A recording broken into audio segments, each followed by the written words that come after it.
প্রিয় ভিউয়ার্স, আমরা আমার এপি ডিজিটাল ম্যাথ ও আইসিটি সেন্টারের পক্ষ থেকে আপনাদের শুভেচ্ছা জানাচ্ছি। আমাদের এই চ্যানেলে আপনারা নিয়মিতভাবে ষষ্ঠ থেকে দশম শ্রেণীর গণিত ও আইসিটি বিষয়ের বিভিন্ন ধরনের সমস্যার সমাধান এবং পাঠ্য বই অনুযায়ী নিয়মিত অনুশীলন ও প্রতিটি অধ্যায়ের পাঠ, যেটাকে আমরা নির্ধারিত ক্লাস বলি, সেই ক্লাসটি পাবেন। যদি আমাদের এই ক্লাসগুলো দেখে শুনে আপনাদের ভালো লাগে, তাহলে অবশ্যই নিয়মিতভাবে আমাদের পাশে থাকবেন। তো আর কথা নয়, চলুন শুরু করা যাক। যেহেতু আজকে আমাদের প্রথম ক্লাস, আজ আমি নবম ও দশম শ্রেণীর গণিত বিষয়ের অধ্যায় 1 থেকে আলোচনা করছি। আমাদের আজকের আলোচ্য বিষয় বাস্তব সংখ্যা। আমরা শুরুতেই এই সংখ্যার ইতিহাসটা জেনে নিই। মানব সভ্যতার মতো এই সংখ্যারও রয়েছে একটা বিশাল ইতিহাস। পরিমাপকে প্রতীক হিসেবে প্রকাশ করার জন্য সংখ্যার প্রয়োজন হতো। গ্রিক দার্শনিক অ্যারিস্টটল বলেছেন যে প্রাচীন মিশরীয় পুরোহিত সম্প্রদায়ের অনুশীলনের মাধ্যমে গণিতের সূচনা শুরু হয়। সেই দিক থেকে বলা যায় যে সংখ্যা শুরু হয়েছে আমাদের হিন্দু সম্প্রদায়ের কাছ থেকে। পরবর্তীকালে এটা মধ্য প্রাচ্যের মুসলমানদের হাতের এটার উন্নতি ঘটে। সংখ্যা প্রকাশের বিভিন্ন ধরনের পদ্ধতি রয়েছে। সর্বপ্রথম 0 এবং 10 ভিত্তিক স্থানীয় মান পদ্ধতি প্রচলন করেন, যা সংখ্যা গণনায় একটি মাইল ফলক হিসেবে বিবেচিত হয়। আবার তারাই একাদশ শতাব্দীর সর্বপ্রথম বীজগণিতীয় দ্বিঘাত সমীকরণের সমাধান হিসেবে বর্গমূল আকারে অমূলদ সংখ্যার প্রবর্তন করেন। ইতিহাসবিদদের ধারণা, খ্রিস্টপূর্ব 500 অব্দের কাছাকাছি গ্রিক দার্শনিকও জ্যামিতিক অঙ্কনের প্রয়োজনে অমূলদ সংখ্যা, বিশেষ করে 2 এর বর্গমূলের প্রয়োজনীয়তা অনুভব করছিলেন। 19বিংশ শতাব্দীতে ইউরোপীয় গণিতবিদ বাস্তব সংখ্যার প্রণালীবদ্ধ করে পূর্ণতা দান করেন। দৈনন্দিন প্রয়োজনে বাস্তব সংখ্যা সম্বন্ধে শিক্ষার্থীদের স্পষ্ট জ্ঞান থাকা প্রয়োজন। আমরা এখন এই বাস্তব সংখ্যার প্রকারভেদ নিয়ে আলোচনা করব। আমরা একটি সংখ্যা পদ্ধতির চার্ট তৈরি করছি। দেখো,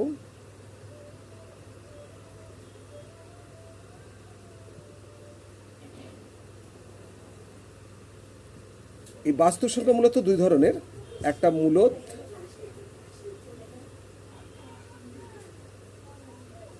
আর একটি হচ্ছে অমূলদ।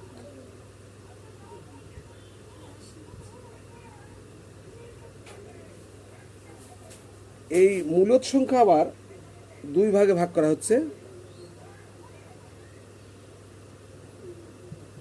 একটি হচ্ছে পূর্ণ সংখ্যা,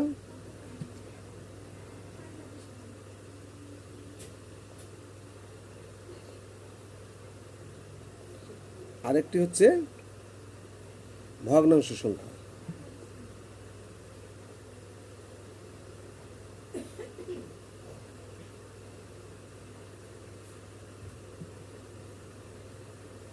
আর পূর্ণ সংখ্যা আবার হচ্ছে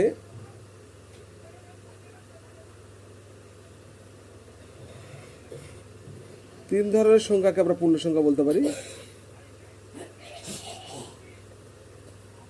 তার মধ্যে একটা হচ্ছে ধনাত্মক,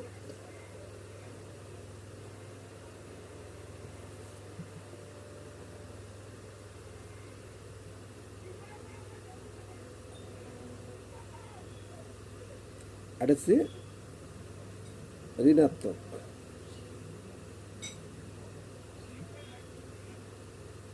এখানে ধনাত্মক এবং ঋণাত্মকের সংখ্যার মাঝে আরেকটি সংখ্যা রয়েছে, সে শূন্য। তাহলে শূন্যটি হচ্ছে পূর্ণ সংখ্যার অন্তর্গত। এই পূর্ণ সংখ্যা এই দুই ভাগে আছে। এদিকে আবার ভগ্নাংশকে দুই ভাগে ভাগ করা যাচ্ছে। একটি হচ্ছে সাধারণ ভগ্নাংশ,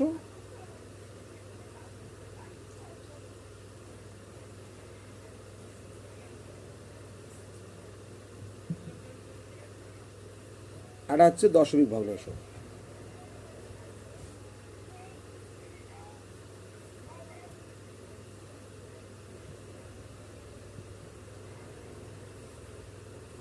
আর ধনাত্মক সংখ্যা আবার হচ্ছে দুই প্রকার। একটা হচ্ছে মৌলিক, আর একটি যৌগিক। এই মৌলিক এবং যৌগিক সংখ্যার সাথে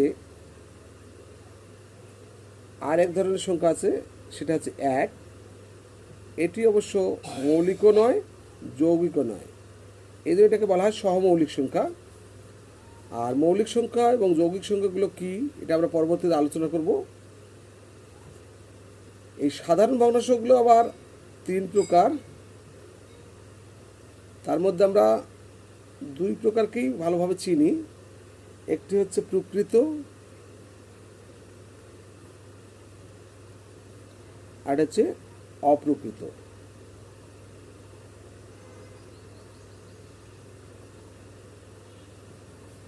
অপ্রকৃত ভগ্নাংশকে আর এক নাম আমরা মিশ্র ভগ্নাংশ বলতে পারি।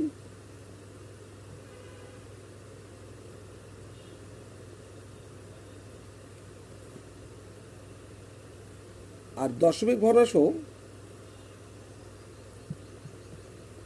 দুই প্রকার, একটা সসীম,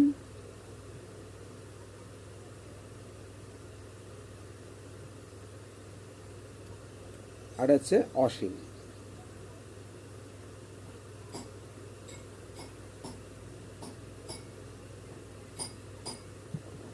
এই সসীম ভগ্নাংশ, যেটাকে আমরা দশমিক বিন্দুর ডান দিকের যে সংখ্যা, সেটা সসীম মানে গুণা যাবে।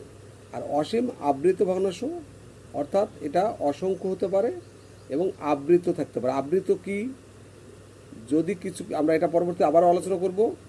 আর অমূলদ সংখ্যাটা হচ্ছে অসীম অনাবৃত অংশ।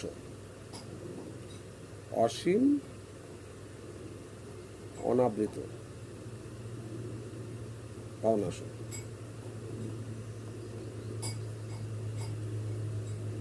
এখন আমরা যদি মূলদ সংখ্যা নিয়ে কথা বলি, তাহলে মূলদ সংখ্যাটা হচ্ছে পূর্ণ সংখ্যা হতে পারে, ভগ্নাংশ হতে পারে। তাহলে দেখো, মূলদ সংখ্যাকে, যে সংখ্যাকে আমরা পি বাই কিউ আকারে প্রকাশ করতে পারি, অর্থাৎ পি বাই কিউ আকারে প্রকাশ করতে পারি। যে কোনো পূর্ণ সংখ্যা, যেমন 5, 6, 7, এগুলোকে আমরা কি লিখতে পারি, 5/1। তাহলে আমাদের 5টি হচ্ছে পি এর আকারে এবং 1 হচ্ছে কিউ এর আকারে। সুতরাং যে সকল সংখ্যাকে আমরা পি বাই কিউ আকারে প্রকাশ করতে পারি, সবগুলোই হচ্ছে মূলদ সংখ্যা। আবার ভগ্নাংশগুলোও হচ্ছে মূলদ সংখ্যা, যেমন 1.2 বা 1.2। এটাকে আমরা যদি দশমিক বিন্দুটা উঠাই দেই, তাহলে 12/10, অর্থাৎ এটি হলো পি এবং এটা হলো কিউ। তার মানে এটা হচ্ছে একটা মূলদ সংখ্যা। সুতরাং আমরা নিঃসন্দেহে বলতে পারি যে বাস্তব জগতের সকল পূর্ণ সংখ্যা এবং ভগ্নাংশ সংখ্যা, সেটা হতে পারে ধনাত্মক কিংবা ঋণাত্মক, মৌলিক, যৌগিক কিংবা সাধারণ ভগ্নাংশ হতে পারে, অপ্রকৃত হতে পারে, প্রকৃত হতে পারে, সবগুলো হচ্ছে মূলদ সংখ্যা। আর একটি মাত্র সংখ্যা যেটা হচ্ছে অমূলদ সংখ্যা, যেটা অসীম অনাবৃত্ত অংশ ভগ্নাংশ। অসীম অনাবৃত্ত ভগ্নাংশ কি? কোনো সংখ্যাকে আমরা যখন ভাগ করি, যেমন ধরো 10/7, আমরা যদি 10কে ভাগ দেই তাহলে কি দাঁড়াবে? 1,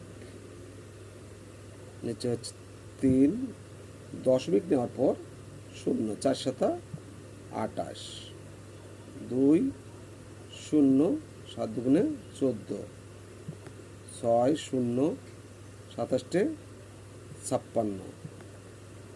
যে অবস্থা দেখা যাচ্ছে এটা কোথাও গিয়ে মিলিত হওয়ার সম্ভাবনা নেই। 5 7 35, অর্থাৎ এভাবে চলতেই থাকবে, এটা শেষ হবে। সুতরাং এটা একটা অসীম ভগ্নাংশ। এবং অনাবৃত্ত বলা হচ্ছে একই কোনো সংখ্যা বা নির্দিষ্ট কিছু সংখ্যা পুনঃবার এই দশমিক বিন্দুর ডান দিকে আসতেছে না, সুতরাং এটি হচ্ছে একটা অনাবৃত অংশ। যদি কোনো ভগ্নাংশের দশমিক বিন্দুর ডানে একই সংখ্যা কিংবা কতগুলো নির্দিষ্ট সংখ্যা পুনঃবার একটা নির্দিষ্ট নিয়ম মেনে বারবার আসতে থাকে, তবে সেটাকে বলতে পারি আমরা আবৃত ভগ্নাংশ বা